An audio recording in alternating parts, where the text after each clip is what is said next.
मधुबन के मेला में भीड़ भरा राजा बहुत ही भारी हो, बहुत ही भारी हो। राजा ए राजा चुनरी लइहा मैया के हमके चढ़ावे बा।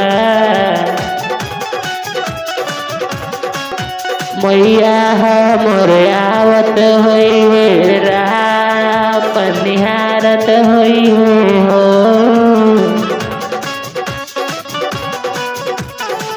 माई बड़ी सुंदरी बारी चुनरी अकेला ले। माई बड़ी चुनरी वाली आवत होई है हो। चुंदरी उनको ले रही है तू लाल लाल हो।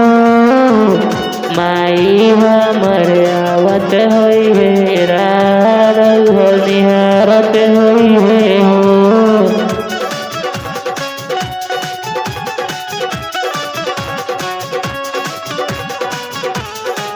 मधुबन के मेला में भीड़ होला राजा जी बड़ी भारी हो।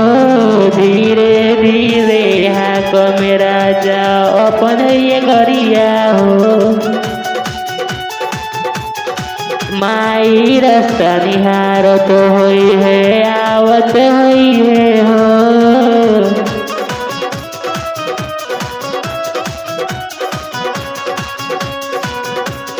माई के महिमा पर में पार होई हो।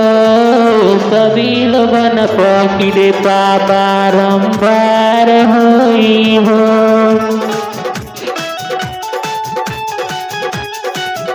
माई मोरे आवत होई है राह निहारत होई है हो। जाए राजा जल्दी तू कहा गरिया हो। माई के चुनरी तू हो लई हो रनिया हो।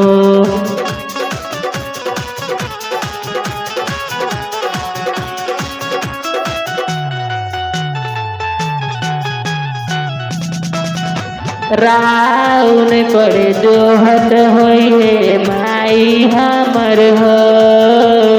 माई हमर हो। जाए राजा गरिया कलई ह चुनरिया हो।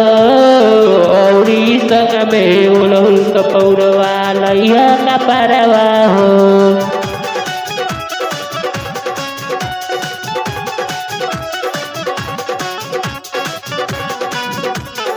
होता बड़ी देर राजा जल्दी जा हो।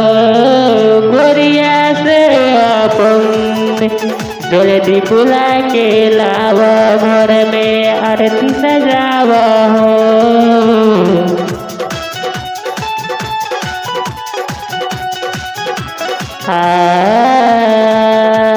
माई के बुलावा अपन कपड़ा